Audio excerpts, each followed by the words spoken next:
Te damos una cordial bienvenida desde los estudios de La Voz de la Esperanza. Gracias por acompañarnos. Juntos venimos delante de la presencia de Dios para aprender de su santa palabra, para honrarle, reconocer que somos sus hijos y Él nuestro Padre Celestial. Recuerda, si te has unido a través de las redes sociales, este es el momento en que puedes compartir este repaso. Agradecemos que lo hagas para que muchos puedan estudiar los tesoros encontrados en las Santas Escrituras. Así sea. ¿Sabes, Omar? Álvaro de la Cruz nos escribió lo siguiente y dice: desde que soy niño, escucho el programa radial La Voz de la Esperanza. Todos los domingos por la mañana lo sintonizábamos por Radio Libertad en la región Caribe de Colombia. Después empecé a descargar el programa por internet y lo conecto para que todos en mi familia lo podamos escuchar. Y ahora mi vida espiritual se enriquece más al ver las predicaciones y los repasos de la lección de escuela sabática de La Voz de la Esperanza. Sigan haciendo la obra de Dios. Qué hermoso, ¿no es cierto? Gracias, hermano Álvaro, por sus palabras de aliento. Les saludamos y deseamos las más ricas bendiciones para usted y su familia. Esta semana, Nessie, estaremos repasando la lección 4 para el 22 de abril del 2023. Se titula Teman a Dios y denle gloria. Antes de proseguir, pidamos la sabiduría del Espíritu Santo para estudiar las Sagradas Escrituras. Padre Celestial, con gran gozo nos encontramos delante de ti para estudiar los mensajes que has revelado a tus siervos los profetas. Y Padre, vamos a poder extraer verdades que necesitamos tanto para nuestra vida y estos tiempos. Gracias por esta oportunidad y esto lo pedimos y agradecemos en el nombre de Cristo Jesús. Amén. Amén. El texto de esta semana se encuentra en Apocalipsis capítulo 14, versículo 12 y dice: aquí está la paciencia de los santos, los que guardan los mandamientos de Dios y la fe de Jesús. La lección nos cuenta que el filósofo danés Søren Kierkegaard contó una parábola sobre el tiempo del fin que decía algo así: un incendio estalló entre bastidores en un gran teatro. Un payaso, que había sido parte de la actuación, salió para advertirle a la audiencia: ¡salgan! El lugar está en llamas. Y el público pensó que era solo una gran broma, parte del espectáculo, y empezaron a aplaudir. El payaso repitió la advertencia: ¡salgan, salgan! Pero cuanto más enfáticamente les advertía, más aplausos recibía. Para Kierkegaard, así terminará el mundo, ante el aplauso general de los testigos que creen que todo es una broma. Oh, pero el fin del mundo y los eventos que lo preceden no serán una broma. El mundo se enfrentará a una crisis cataclísmica. En 2 de Pedro, capítulo 3, versículo 10, dice que en el tiempo del fin los cielos pasarán con gran estruendo y los elementos ardiendo serán deshechos y la tierra y las obras que en ella hay serán quemadas. Esto dirige nuestra atención a la intensa lucha entre Dios, la bestia y su imagen. Satanás obrará con todo engaño de iniquidad y causará catástrofes para hacer que parezca que el poder de Dios se manifiesta en esos eventos. Describiendo las maldades satánicas en los últimos días, el libro Profetas y Reyes, página 529, dice: su obra queda claramente revelada por el aumento acelerado de las tinieblas, los múltiples errores, herejías y engaños de estos postreros días. No solo está Satanás llevando cautivo al mundo, sino que sus seducciones están leudando a las iglesias que profesan ser de nuestro Señor Jesucristo. La gran apostasía se desarrollará en tinieblas tan densas como las de medianoche. Para el pueblo de Dios será una noche de prueba, de llanto y de persecución por causa de la verdad. El mundo cautivado por los engaños de Satanás se inclinará delante de la bestia y su imagen y cumplirá sus dictados y decretos, pero habrá un grupo de fieles a Dios que se negarán a cumplir esas exigencias porque guardan los mandamientos de Dios. Nesí, el asunto es crucial. ¿Por qué digo crucial? Es un asunto crucial del conflicto. Será el cuarto mandamiento. Eso será el mayor problema. Cierto. El cuarto mandamiento de la ley de Dios, porque a principios de la era cristiana se comenzó a poner a un lado el sábado, el séptimo día de la semana instituido por Dios, y a sustituirlo por la observancia del primer día de la semana, el domingo, como día de culto, dándose la autoridad, la Iglesia, apostólica romana, de que tenían el derecho a cambiarlo. En esa hora tenebrosa de los eventos finales, los hijos de Dios se aferrarán a la Biblia y no le rendirán homenaje a ningún poder excepto a Cristo. Entre los muchos rasgos característicos que podrían haberse mencionado, Dios le indicó a Juan que destacase dos predominantes. Ese grupo remanente observará los mandamientos de Dios y la fe de Jesús. Será en medio de todas las calamidades de los eventos finales que Dios preservará hasta el fin el fiel remanente y mantendrá su integridad. La firmeza y fidelidad de los hijos de Dios finalmente recibirá el premio eterno, pero no será fácil, hermanos. La lección de esta semana enfocará nuestra atención a temer a Dios y darle gloria. Hay mucho que se puede decir acerca, de temer a Dios. ¿Qué significa esto realmente? ¿Será este el método preferido de Dios? ¿Que le temamos? ¿Cómo podemos amar si tenemos temor? ¿Cómo podemos darle gloria si le tememos? El concepto de un Dios todopoderoso es aterrador para muchos. La Biblia registra que cada vez que Dios aparecía a su pueblo, primero tenía que quitarles el miedo. Omar, ¿por qué era así? Bueno, porque el miedo ciega, ¿no es cierto? Porque el miedo no nos permite pensar. El miedo hace lo opuesto a lo que Dios quiere. Claro. Por eso Dios repite una y otra vez a lo largo de las Escrituras, no tengas miedo. Aprenderemos muchísimo esta semana. Así que pasemos entonces a la lección del domingo 16 de abril titulada Teman a Dios. En cada lección de este trimestre comprobamos que el libro de Apocalipsis revela los planes de Dios y desenmascara los planes del propio Satanás. Así es.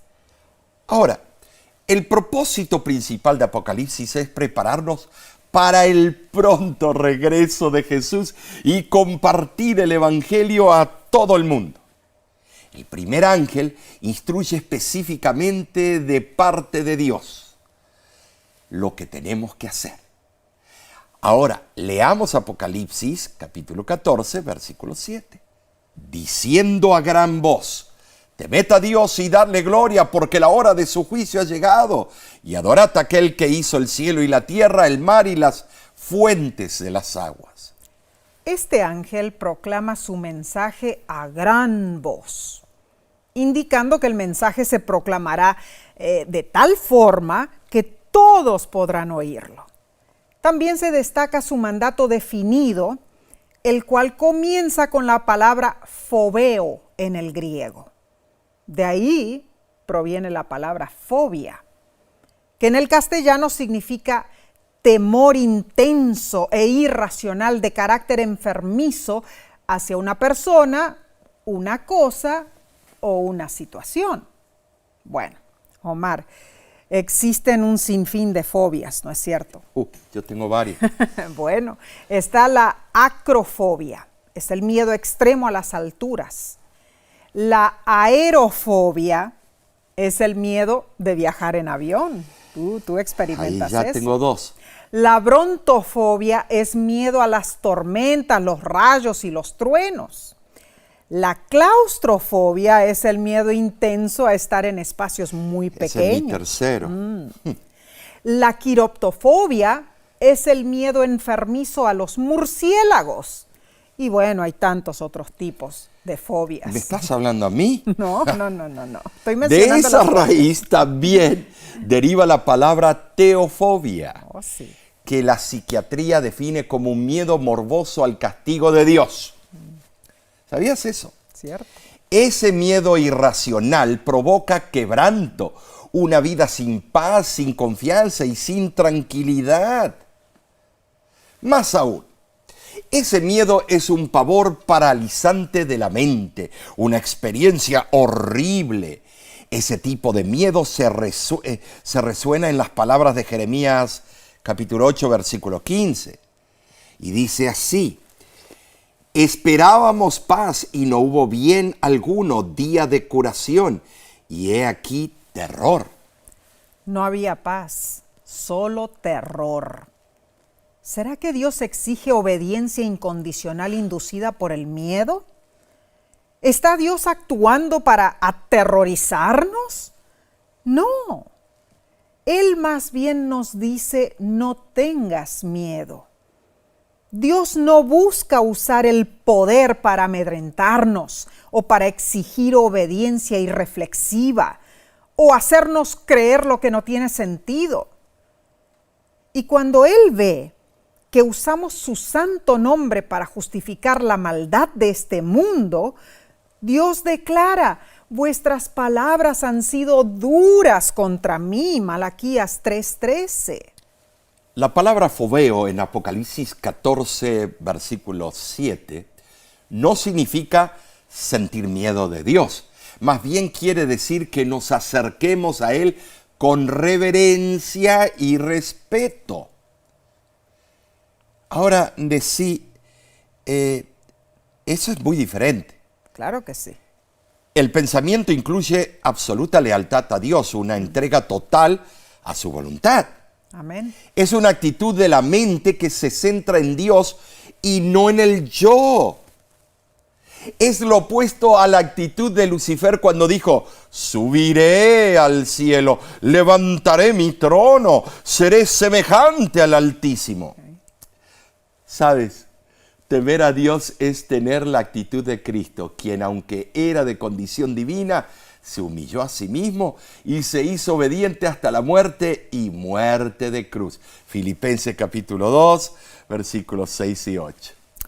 En el año 1735, Juan Wesley viajó desde Inglaterra a la colonia de Georgia, en las Américas. Él había ahorrado bastante dinero y pudo pagar por una cabina privada en el barco. En el medio del Atlántico, la embarcación se enfrentó con una tempestad que puso en peligro la vida de los tripulantes y de los pasajeros. Ay. Juan Wesley se encerró en su cabina para orar, pero entonces oyó el canto de un grupo de emigrantes moravos que al no tener recursos debían quedarse en la cubierta del barco y sufrir la furia de la tormenta. Pasaron varias horas.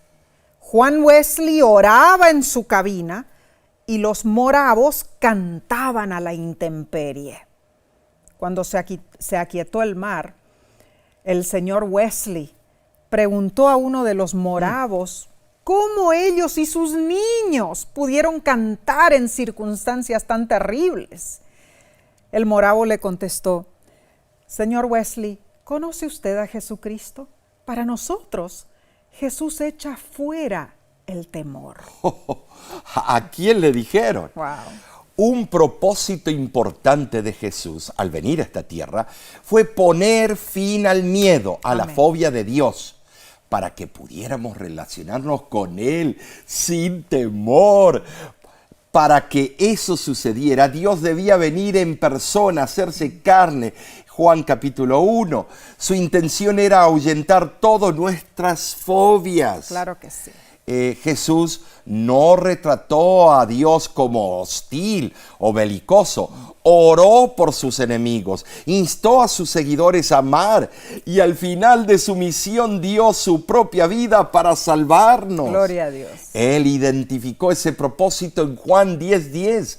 Yo he venido para que tengan vida y para que la tengan en abundancia.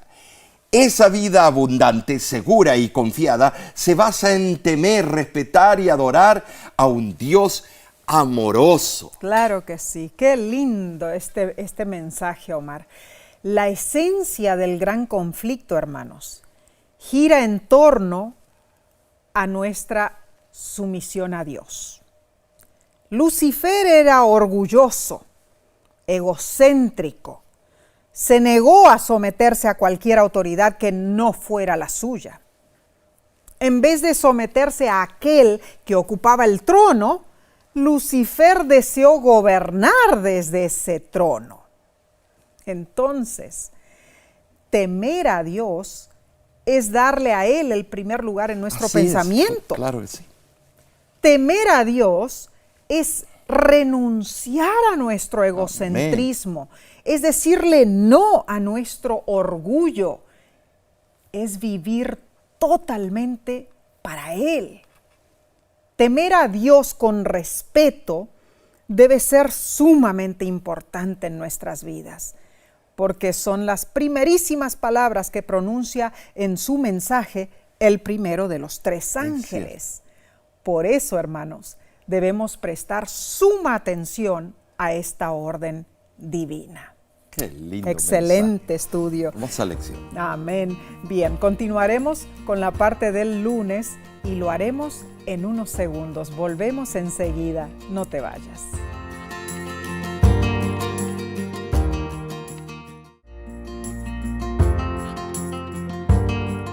Gracias por acompañarnos. Dios es bueno al darnos esta hermosa oportunidad para estudiar su santa palabra. Pasemos a la lección del lunes 17 de abril titulada Temer y obedecer a Dios. Leeremos 3 textos que nos revelarán el vínculo entre temer a Dios y obedecerle. El primero se encuentra en el libro de Deuteronomio, capítulo 6, versículo 2, y dice, para que temas a Jehová tu Dios, guardando todos sus estatutos y sus mandamientos, todos los días de tu vida, para que tus días sean prolongados. La palabra hebrea para temer, ¿sí?, significa estar en pavor delante de, honrar, reverenciar. Bien. Salmo 119, versículo 73 dice, tus manos me hicieron y me formaron, hazme entender y aprenderé tus mandamientos. Dios puede perfeccionar nuestro entendimiento espiritual para que guardemos sus mandamientos. Y Eclesiastés capítulo 12, versículo 13 y 14 nos dice lo siguiente. El fin de todo el discurso oído es este. Teme a Dios y guarda sus mandamientos, porque esto es el todo del hombre. Porque Dios traerá toda obra a juicio, juntamente con toda cosa encubierta, sea buena o sea mala.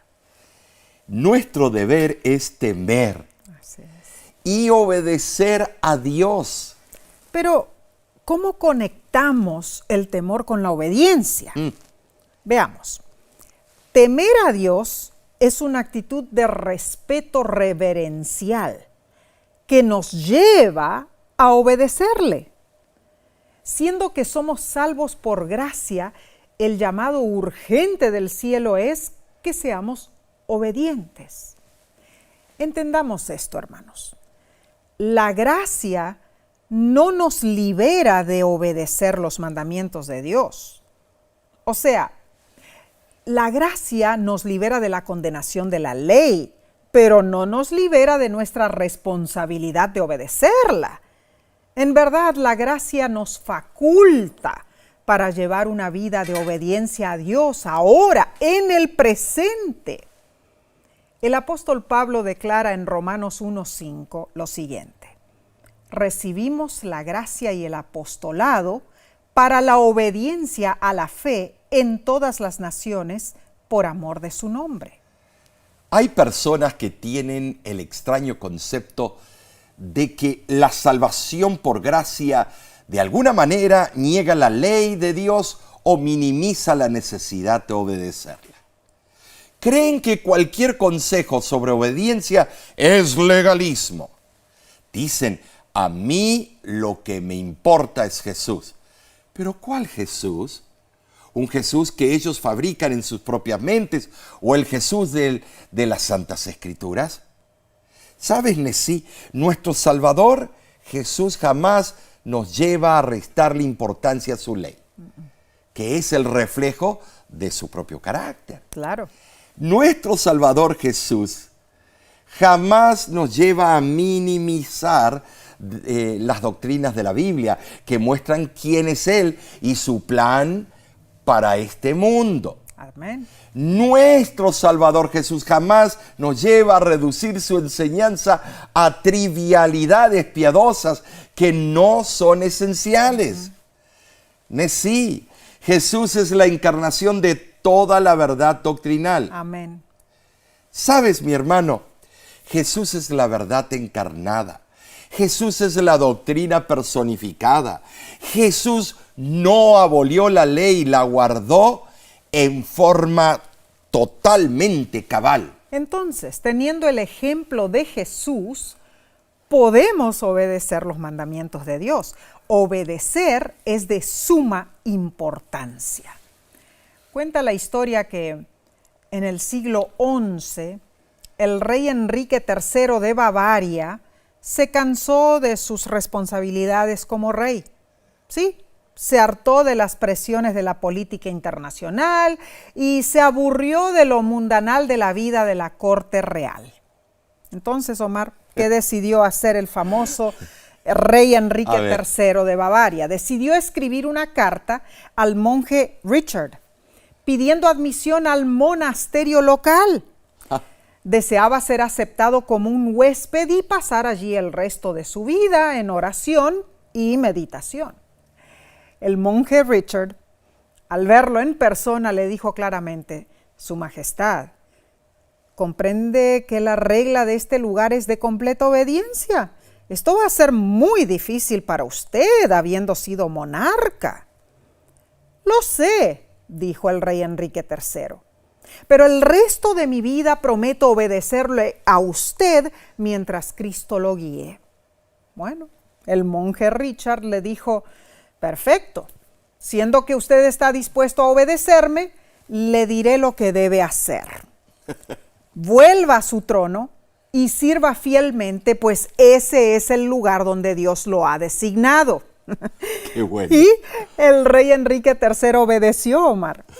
Después de su fallecimiento se escribió esto en su honor: el rey aprendió a gobernar siendo obediente. Tremenda historia. Sí. La obediencia es importante, hermanos. Claro que sí. Al final, cada uno de nosotros debe obedecer los justos mandamientos. Bueno, son los mandamientos del Padre Celestial. Amén. Debemos elegir voluntariamente, ponernos bajo la voluntad de Dios. Hermanos, Proverbios 10:8 nos explica lo siguiente: el sabio de corazón recibirá los mandamientos, mas el necio de labios caerá. No seamos necios, obedezcamos los preceptos divinos. Leo del libro Reflejemos a Jesús, página 54. El primer ángel llama a los hombres: temed a Dios y dadle gloria, y los invita a alabarlo como creador de los cielos y la tierra. Para hacer esto, deben obedecer su ley. Sin la obediencia de sus mandamientos, ninguna adoración puede ser agradable para Dios. La ley de Dios, por su misma naturaleza, es inalterable. Es una revelación de la voluntad y el carácter de su autor. Dios es amor y su ley es amor. Una ley tal, expresión de la mente y la voluntad de Dios, tiene que ser tan perdurable como su autor. Hermano, hermana, la ley de Dios es eterna. Profesar lealtad a Dios y al mismo tiempo desobedecerle, aunque sea en un solo mandamiento, Así es negar la realidad de esa lealtad. Una obediencia a medias equivale a rendir culto a Dios en vano, pues en aquel gran día se recompensará a cada persona conforme a sus obras, dice la Biblia. En el gran día del cómputo final, entraremos en el reino celestial solo los que hayamos hecho la voluntad de Dios, obedeciéndole. Y esto lo logramos a través de Jesús. Que Dios nos ayude a temerle, a reverenciarle y a obedecerle. Bien, veamos lo que sigue en la lección del martes 18 de abril titulada Vivir enfocados en Dios. En esta era de consumismo, cuando los valores seculares han centralizado el yo, el cielo nos llama a apartarnos de la tiranía y de la esclavitud del egocentrismo, poniendo a Dios en el centro de nuestras vidas. Amén. Para algunos, el dinero es todo. Para otros son los deportes, el placer o el poder. Para muchos otros puede ser la música o el entretenimiento. El mensaje de Apocalipsis nos llama a temer, respetar y honrar a Dios como el centro focal de nuestra vida. El gran propósito de la existencia de los hombres es que busquen a Dios si en alguna manera puedan hallarle, Hechos 17:27. Muchos seres humanos están afanados, trabajando por la comida que perece, por el agua de la cual volverán a tener sed. Gastan su dinero en lo que no es pan y su trabajo en lo que no sacia, Isaías 55:2. Con demasiada frecuencia, tendemos a hacer de las cosas triviales el principal propósito de nuestra vida. Dios desea que le demos el primer lugar. Omar, no puede existir seguridad alguna aparte de Dios y de la ciudadanía del reino eterno. Es cierto. El mejor remedio para nuestra situación es confiar en Dios. Amén. Si hacemos fielmente la parte que nos corresponde, si damos al reino del cielo el primer lugar en nuestros pensamientos y en nuestras vidas, Dios nos cuidará mientras dure nuestra existencia en esta tierra y nos recompensará con la vida eterna. Colosenses capítulo 3, versículos del 1 al 2 nos dice: Si pues habéis resucitado con Cristo, buscad las cosas de arriba, donde está Cristo sentado a la diestra de Dios. Poned la mira en las cosas de arriba, no en las de la tierra. ¿Sabes? Pablo destaca la posición gloriosa y los privilegios que el creyente tiene en su Salvador.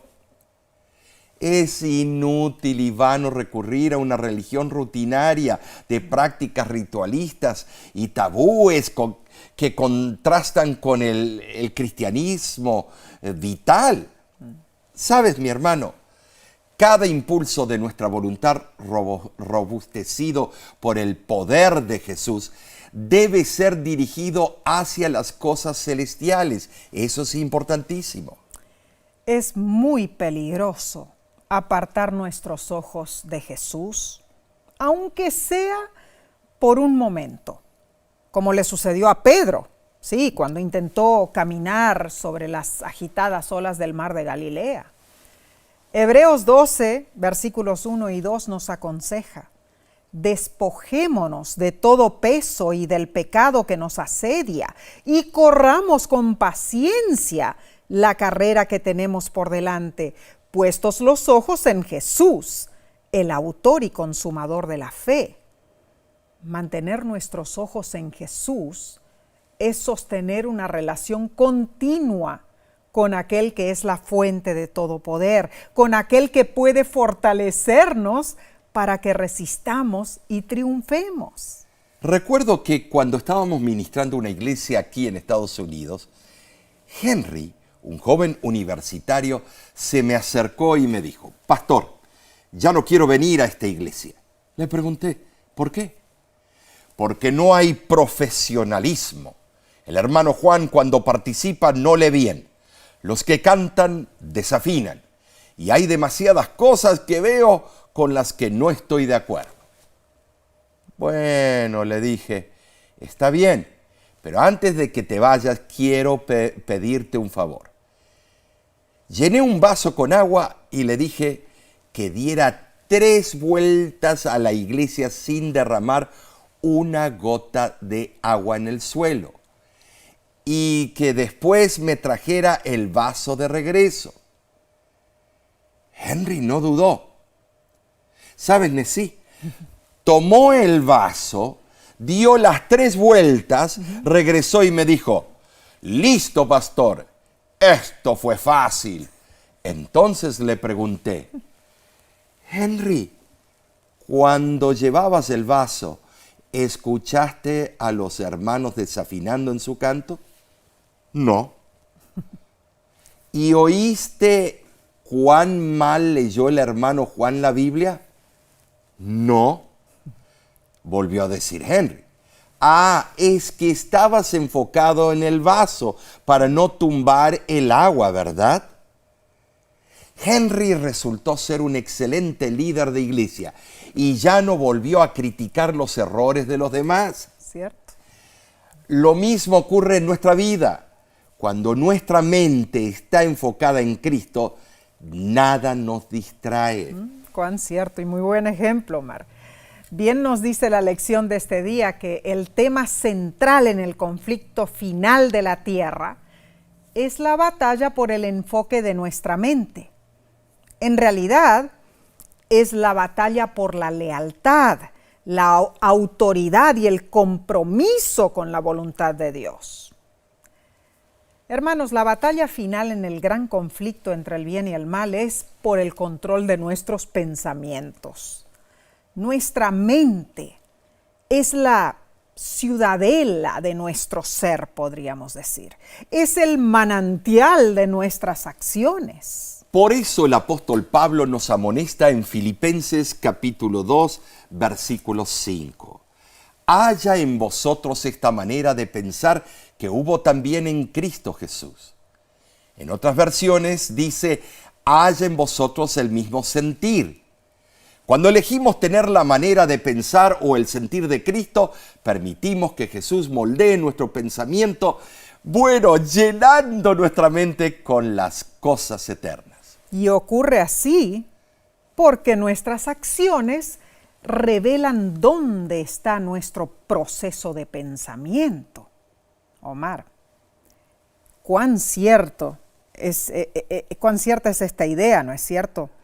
Temer a Dios es enfocarnos en Él, es hacer lo que Él desea, es hacer que Él sea lo primero en nuestra vida. Así es. Filipenses 4:8 dice: por lo demás, hermanos, todo lo que es verdadero, todo lo honesto, todo lo justo, todo lo puro, todo lo amable, todo lo que es de buen nombre, si hay virtud alguna, si alguna alabanza, en esto pensad. El consejo de Pablo es vívido. Debemos vivir enfocados en Dios. No hay manera de equivocarnos si así lo hacemos. Bien, Seguiremos entonces con la lección del miércoles, pero lo haremos en unos segundos. Volvemos prontamente, no te vayas.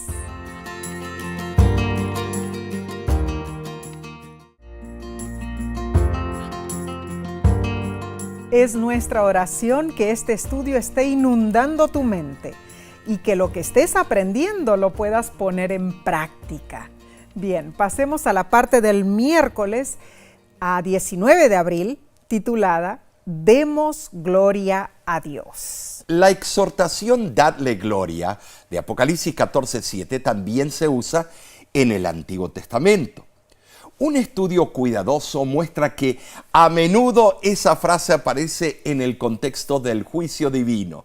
Josué 7:19, Primera de Samuel 6:5 y Jeremías 13:15 y por último Malaquías 2:2. Claro. Vemos lo mismo en Apocalipsis 19, versículos del 1 al 2. Aleluya, salvación y honra, gloria y poder a nuestro Dios, porque sus juicios son verdaderos y justos. Qué hermoso. La Biblia da ideas de cómo podemos glorificar a Dios. Primera de Corintios, capítulo 10, versículo 31, dice: si pues coméis o bebéis o hacéis otra cosa, hacedlo todo para la gloria de Dios. Como cristianos, debemos hacer todo con pleno conocimiento y con determinación inmutable para que Dios sea honrado, aún en los asuntos rutinarios de nuestra vida diaria. Un proceder tal, hermanos, demanda nuestra dedicación constante de todas las facultades de nuestra mente y de nuestro cuerpo. Todas nuestras energías deben usarse en provecho del reino de Dios para así poder honrarlo. Primera de Corintios, capítulo 3, versículos del 16 al 17, dice lo siguiente: ¿no sabéis que sois templo de Dios y que el Espíritu de Dios mora en vosotros? Si alguno destruyera el templo de Dios, Dios le destruirá a él, porque el templo de Dios, el cual sois vosotros, santo es. La amonestación de Pablo se dirige a los que por su proceder irresponsable destruyen su cuerpo, que es morada del Espíritu Santo. Nuestro cuerpo santo es. El vocablo griego usado aquí es hagios, que se traduce como santo o sagrado. Significa algo que es dedicado a un propósito especial. La Biblia nos da un toque de clarín para glorificar a Dios en cada aspecto de nuestra vida. Cuando Dios es nuestro foco central, nuestro único deseo es darle gloria, sea con nuestra dieta, nuestro vestido, nuestro entretenimiento o nuestra interacción con los demás.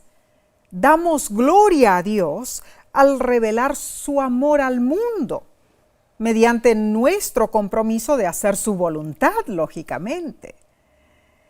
Y en esto, más refiriéndose a nuestras decisiones, el mismo apóstol Pablo nos apela en Romanos capítulo 12, versículo 1 y 2, y dice: así que, hermanos, os ruego por las misericordias de Dios que presentéis vuestros cuerpos en sacrificio vivo, santo, agradable a Dios, que es vuestro racional culto.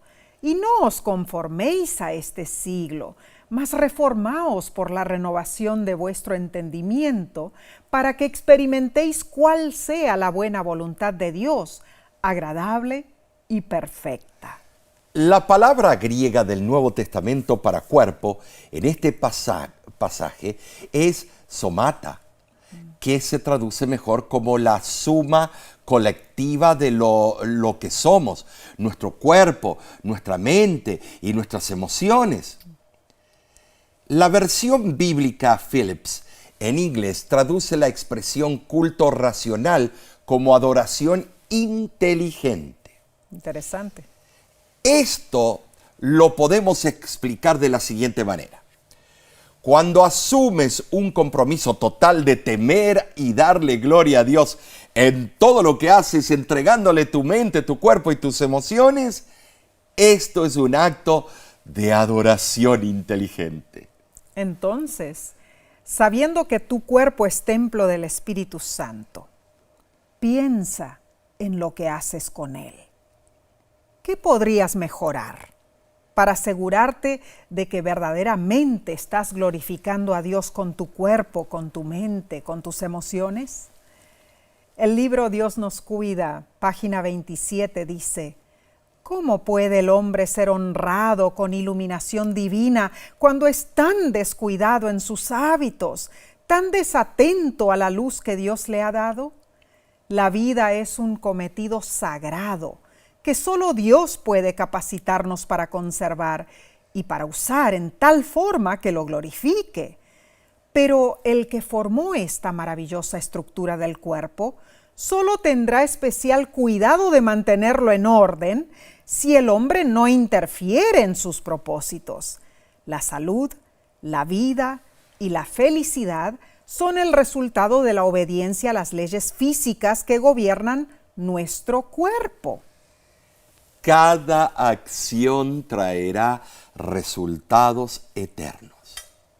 Y si vemos esto a la luz del juicio de Dios en el día final, el estar atentos para obedecer a Dios es muy buena idea, porque Apocalipsis 14:7 también afirma que la hora de su juicio es venida.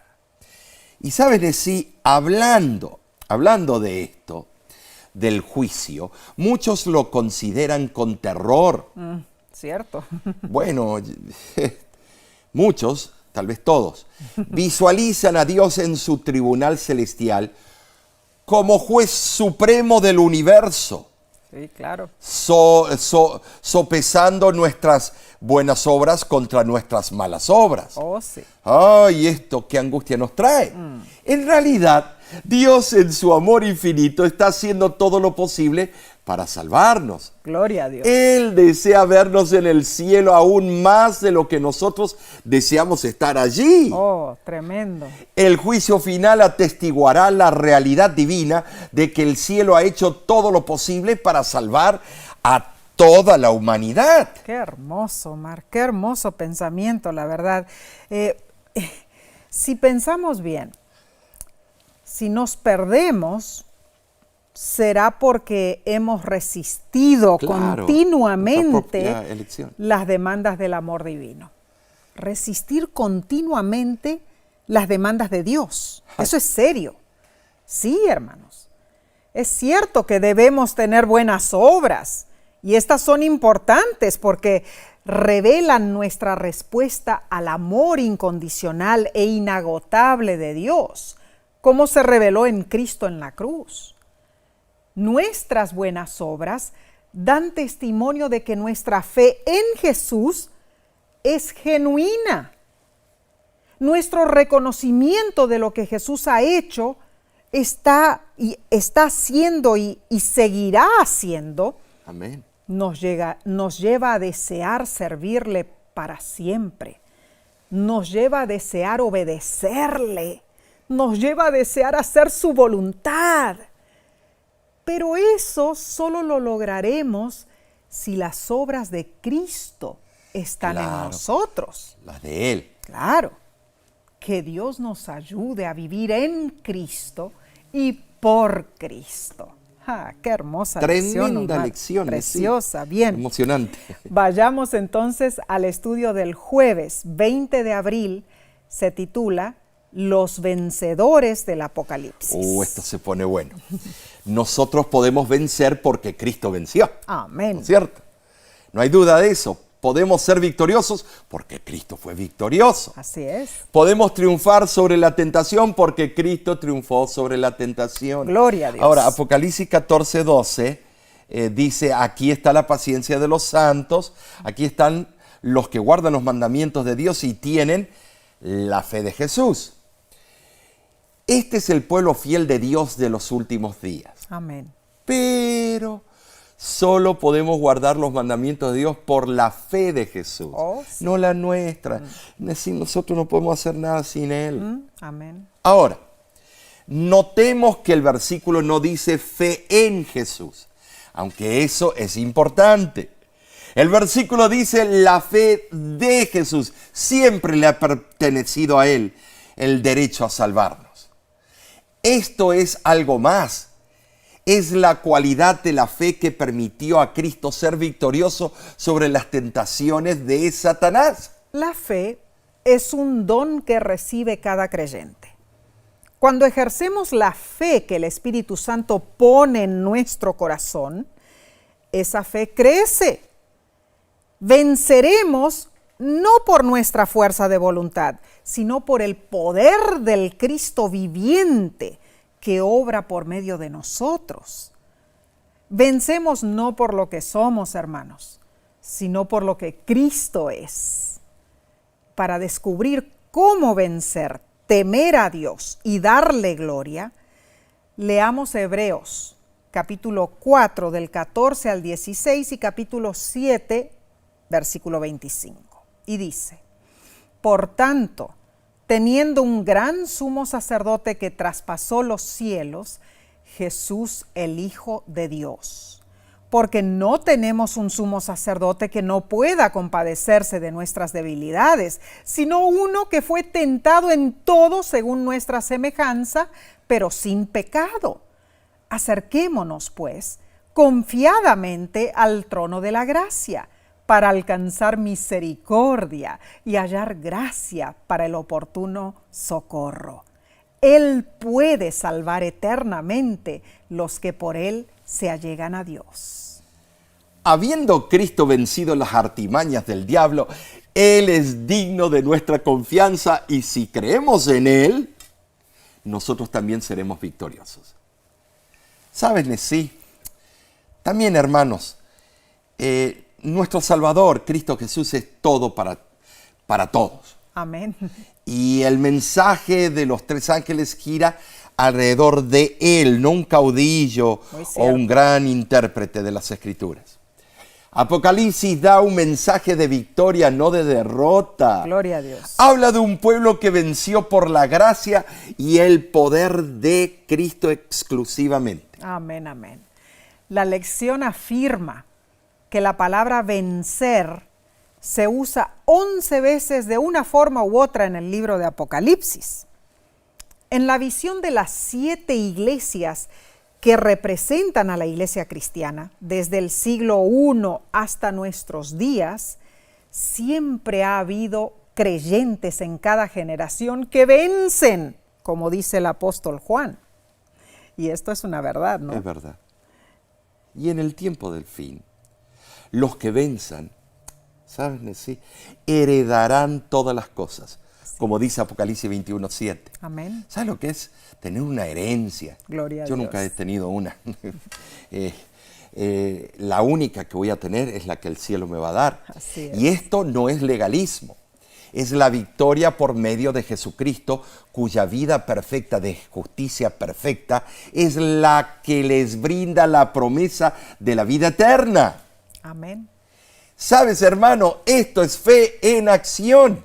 Es la gracia transformadora y milagrosa en la vida del creyente. Sabes, la lección hace las siguientes preguntas. ¿Hay cosas en tu vida que deseas vencer? ¿Cómo puedes convertir ese deseo en acción? ¿Qué pasos prácticos puedes dar para ser uno de los vencedores del Apocalipsis? ¿Saben así? Reflexionemos un momento. Cuando quieres vencer y quieres temer a Dios y darle gloria, lo importante es que recuerdes que Jesús es quien salva. Amén. ¿No es cierto? Jesús es quien vence por nosotros. Amén. Nuestro trabajo es rendirnos a Él y reclamar su victoria en nuestro favor. Amén y amén, Omar. El pastor Ángel Manuel Rodríguez, en su libro El cierre del conflicto cósmico, el papel de los mensajes de los tres ángeles, en la página 27 dice: podemos resumir la fuerza de la expresión temer a Dios en Apocalipsis como el llamado final a la humanidad para elegirlo como su Dios glorioso y majestuoso, que saldrá victorioso sobre las fuerzas del mal. Este temor no se manifiesta, al menos no por ahora, con terror y temblor, sino en la sumisión gozosa y amorosa a la ley de Dios y en su adoración exclusiva. Ningún otro poder debe reconocerse como digno de esa devoción y lealtad. De hecho, no hay otras opciones, porque lo que se muestra en el horizonte del conflicto cósmico como posibilidades son acciones de poderes demoníacos destinados a la extinción. Por lo tanto, el temor del Señor es una invitación divina positiva a ponerse de parte de Dios en el conflicto cósmico con el fin de estar ante su presencia gloriosa, llena de gozo en la comunión eterna con Él. Qué hermosa lección, de verdad hemos estudiado. Sí, la verdad que pero sí. resumamos, Nesí, lo que aprendimos. Vamos a ver. Número 1, el concepto de un Dios todopoderoso asusta a muchos, pero Dios nos asegura en las Escrituras: no tengas miedo. Esto es muy importante. Claro que muy sí, importante. claro que sí. Número 2, temer a Dios no significa sentir miedo. Significa que debemos acercarnos a Él con reverencia. Y habiendo escuchado ese punto, ¿cuántos lo hacemos? El número 3, temer a Dios es respetarlo, y eso nos lleva a ser obedientes a sus mandamientos. Número 4, el mensaje de Apocalipsis nos insta a vivir enfocados en Dios. Y de verdad son como unos lentes, binóculos, que podemos nosotros usar para ver al Creador. Amén. Y el Rey soberano. Amén. Y número 5, debemos dar gloria a Dios en todo, incluso cuando comemos y bebemos. ¡Wow! Tremendo. Y por último, número 6, si confiamos en Jesús, por su poder alcanzaremos la victoria. Y sí, es así. Tenemos que confiar en Él. Amén. El libro de Apocalipsis es algo impresionante. Se nos caen las escamas de los ojos. Cuán cierto. Y empezamos a ver lo que tal vez por años o décadas no nos enseñaban algunos ministros, a algunos profesores de Biblia, algunas denominaciones, que no querían tocar esos tópicos porque al tocarlos se toca llagas. Oh, sí. Y al hablar de esas cosas se habla con la verdad, y ellos están más interesados con el dinero y el poder que tienen. Bueno. Entonces, hermanos, yo debo decir, Dios es asombroso y maravilloso. Gloria a Dios. Pero, ¿sabes, Nesí? Además de que es glorioso y maravilloso, es un Dios de que no nos deja desamparados, nos da estas verdades con una luz mayor para los tiempos del fin. Nos instruye constantemente, y eso es lo que estamos estudiando en el libro de Apocalipsis. Claro. Continuaremos estudiando estos temas impactantes, Claro que Nesí. sí. Los próximos temas o las próximas semanas van a ser impresionantes. Oh, sí. El título de la lección de la semana que viene es La buena noticia del juicio. ¿Prometes que estudiarás con nosotros otra vez? Hazlo, hermano, hermana. Nos encanta tener tu compañía, ¿no es cierto, Omar? Claro. Y te invitamos a compartir estos videos, estos programas, estos estudios con tus seres queridos, con tus familiares, con tus amigos, con tus compañeros de trabajo. Suscríbete o suscribe a alguien. Claro, claro. Recuerda, el canal de YouTube de La Voz de la Esperanza tiene muchos diferentes tipos de materiales. Así es que puedes enriquecerte espiritualmente con cada uno de ellos. Los sermones de los viernes. Claro. Tenemos además todas las cápsulas que hicimos en el pasado. Así es. Ayúdame a entender, y otros materiales que son excelentes. Además, cuando podemos, ¿no es cierto? Cada semana nos reunimos para el Círculo Mundial de Oración, y de esa manera oramos los unos por los otros. Bien, hermanos, en nombre de La Voz de la Esperanza, nos despedimos con un hasta luego, porque nos veremos pronto otra vez. Dios te bendiga y te guarde. Dios haga resplandecer su rostro sobre ti y tenga de ti misericordia. Dios alce sobre ti su rostro y ponga en ti paz.